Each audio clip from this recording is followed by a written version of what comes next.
Kamusta mga kapatid? And again, this is your DJMA. At again guys, nandito na naman tayo sa isa nating vlogging session kung saan sa ating latest vlog ay pag-uusapan po natin kung paano nga ba maging isang live streamer sa YouTube. DJMA, ano ba yung mga requirements?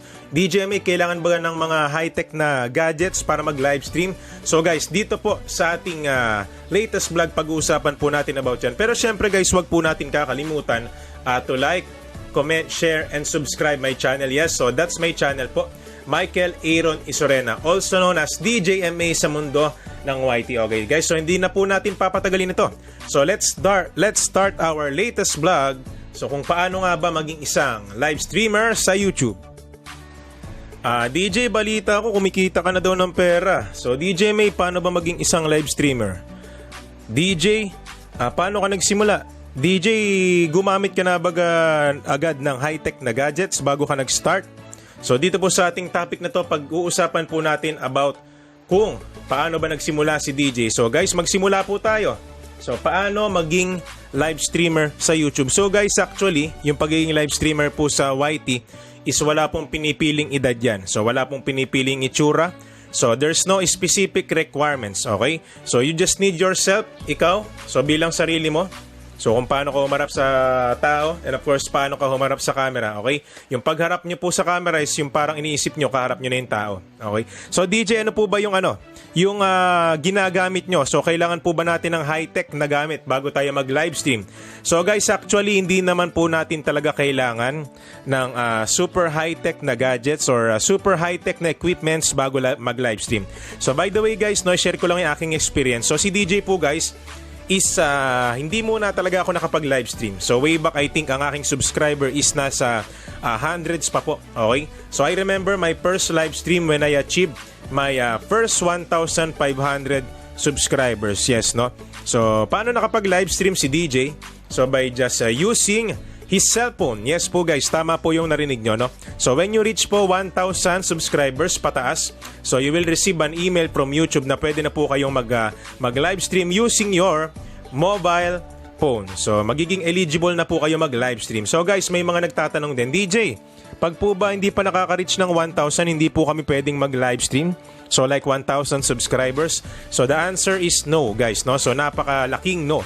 So guys, pag meron kayong desktop in case or meron kayong laptop, so kahit hindi nyo pa po nare-reach yung 1,000 subscribers, so pwede po kayo mag-live stream by using your laptop or your cellphone. So ayun po yung isang malaking check. Okay, so DJ, sabi mo nag-start ka sa cellphone.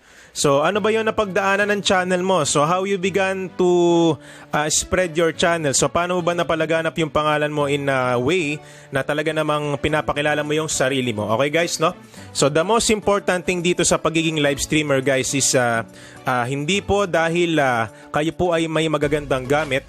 So dahil kayo po ay may magagandang equipments like laptop, desktop, high-tech na computers, no? So hindi po dahil meron kayong ganong mga gamit, so ibig sabihin kayo po ay live streamer, no? So meron po tayong mga kaibigan dito na cellphone pero napakagaling mag-live stream. Meron tayong mga kaibigan dito na wala pong walang computers, walang laptop, pero iba po yung dating nila sa audience. So ibig po sabihin natin guys, kahit ilang high-tech na gamit ang meron ka, pero kung hindi ka marunong makipag-communicate sa audience mo, especially like ngayon. So bakit ka ba nanonood sa akin ngayon? Syempre, dahil may gusto kang matutunan. So willing kang makinig sa experience ni DJ May. So dahil gusto mong maging isang live streamer someday at para makatulong ka din sa mga small YouTubers na ginagawa ni DJ ngayon. Okay? So I know the reason bakit kayo nandito. So ngayon pa lang guys, katulad nga na sinabi ko, so wala po sa high-tech yan na gamit. Wala po yan sa dami ng high valuable equipments na meron kayo. So kahit cellphone lang, pwede. So by the way guys, no, bago natin na-achieve itong mga nakikita nyo dito, so we're just starting dito sa, ayan, by the way guys, yung ginagamit kong pang record is yung cellphone ko. Okay, so way back June, July, yes, no, June, July, August. So cellphone lang po yung gamit ni DJ. So ngayon lang po tayo nakagamit ng laptop. So ano bang date tayo gumamit ng laptop? I think October lang eh. Yes, no, last month lang po tayo. So last month lang tayo gumamit ng laptop. Ito na nga guys, no, nakakatuwa lang, no. Yung simula natin guys is cellphone lang. So ano ba yung mga requirements guys? Actually, hindi nyo kailangan ng magandang muka, hindi nyo kailangan ng ano kayo na artistahin, hindi nyo kailangan ng ganun. So by the way, ang kailangan nyo lang dito guys, no, pag humarap kayo sa camera, so dapat meron kayong magandang programa, especially sa live stream nyo ha. And of course, dapat nandun yung self-confidence. So dapat may tiwala ka sa sarili mo. Syempre guys, no, so bago magtiwala sa yung mga taong sasabihan mo ng about sa programa mo, so dapat ikaw muna yung unang magtiwala sa sarili mo. So that's the only way para po magkaroon ka ng self-confidence. So maboost mo yung channel mo in a sense na mapakilala mo ang iyong channel sa ibang tao, okay? So ito pong sineshare ko sa inyo is more verbally. Okay, sabihin natin na ano ba si DJ, parang hindi naman masyado nakatulong yung sinasabi, puro salita lang guys, no? So ito po sa akin guys, based on my experience po, so bilang isang live streamer, so katulad nga na sinabi ko, so paano ba maging isang live streamer sa YouTube? So nagsimula po ako sa cellphone, so pinilit kong ma-reach yung 1,000 subscriber, kasi guys wala pa akong laptop nun eh. So wala pa din akong desktop, okay? So pinilit ko talagang ma-reach yung 1,000 subscriber, so by joining different group chats, so by promoting my own channel, okay, so para po makilala din nila ako.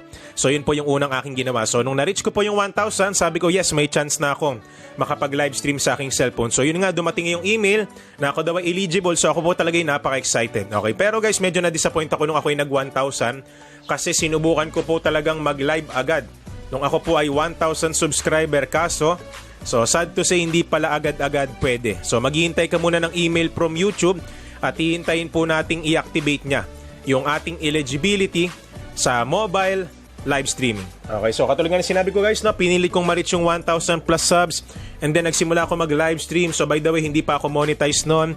Nagpatuloy mag-live stream si DJ guys, kahit cellphone at notebook lang, yes, no? So I remember this guys, no? So cellphone and notebook lang ang gamit ko. Cellphone and notebook, okay? So by the way guys, kung makikita nyo po guys, ito po yung mga listahan po ng mga sumasali sa live stream natin. So talagang way back, I think July, August, no? So bali mano tayo. So nililista po natin lahat ng participants natin. Okay?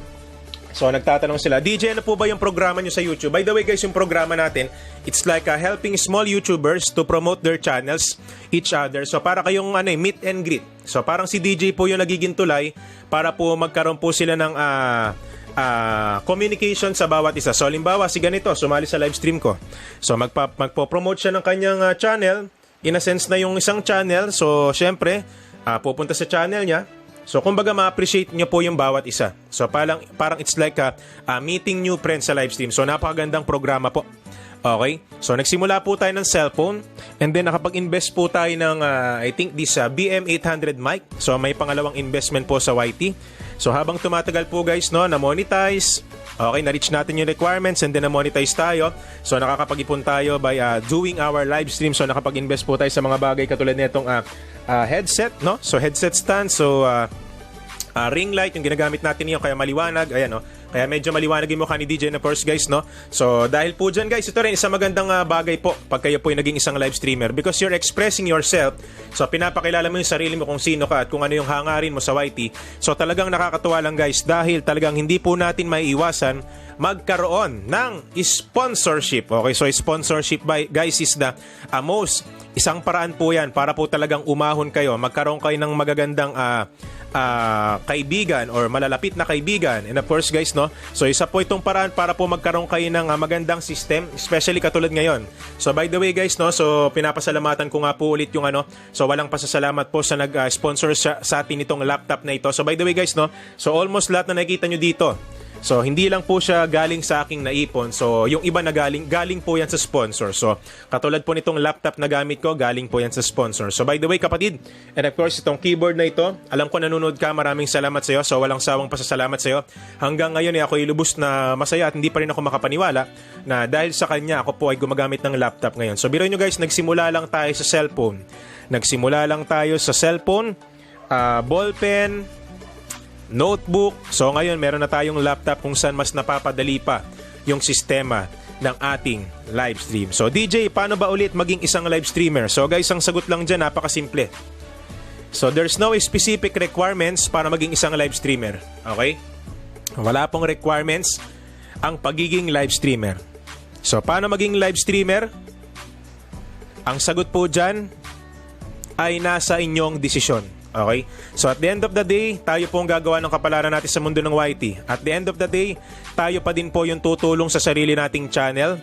At the end of the day, wala pong ibang tutulong sa atin magpalago ng ating channel kundi ang ating sarili. Kuya, kung gusto maging isang live streamer, so tibayan po ang loob. So kahit walang nanonood, magpatuloy lang po. So kahit 0 yung viewer, mag-practice tayo sa harap ng camera.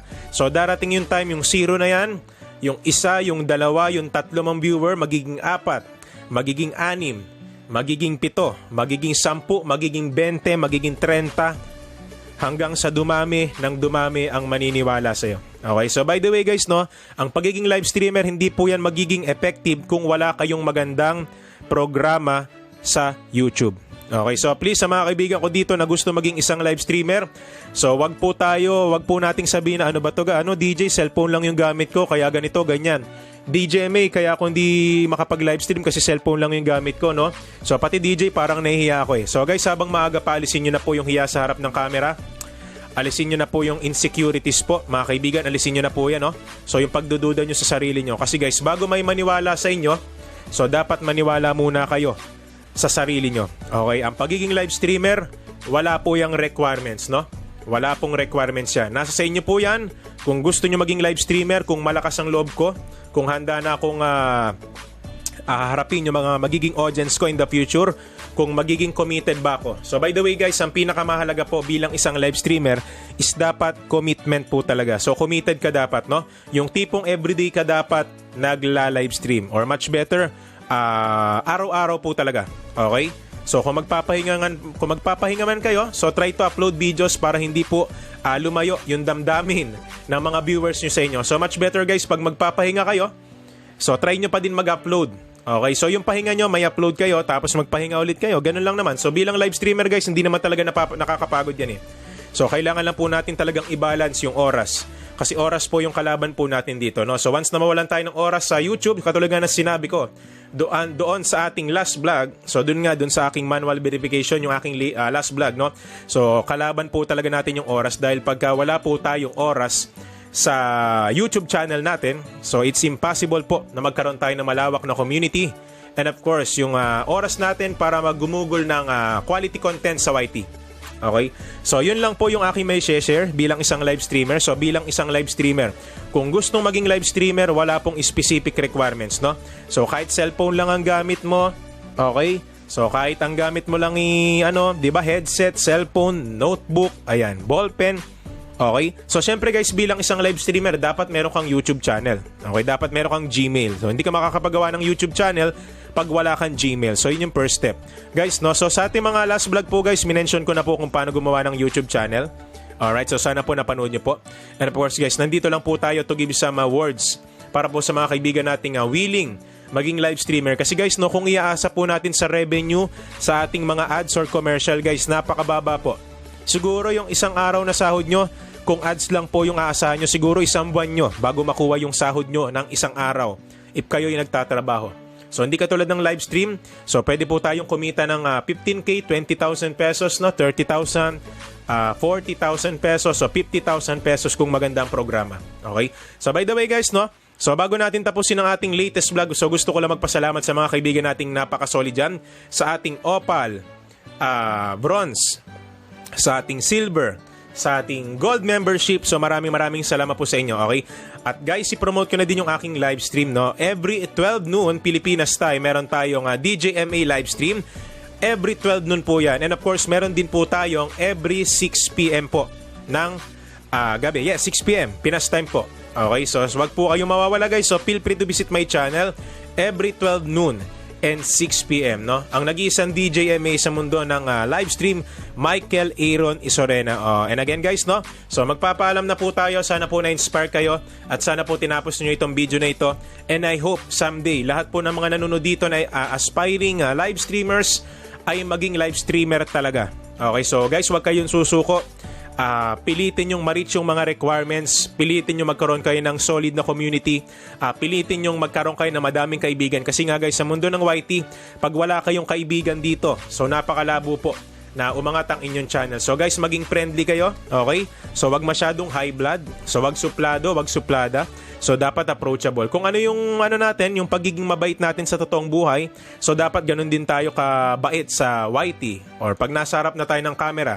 Kasi nga live streaming, ibig sabihin ng live streaming is live. Okay? So live ka. Kung ano yung ginagawa mo sa live mo, so yun na nakita nila sa'yo. So kaya nga sinabing live stream, okay? So guys, no, don't forget to like and share our video ngayon ng ating latest vlog. At sana po nakatulong po ang ating mga sinabi ngayon para ma-motivate ang inyong mga sarili bilang isang YouTubers. And again guys, this is your DJ May. Maraming salamat po at magandang araw po sa ating lahat. Ingat pa din po kayo.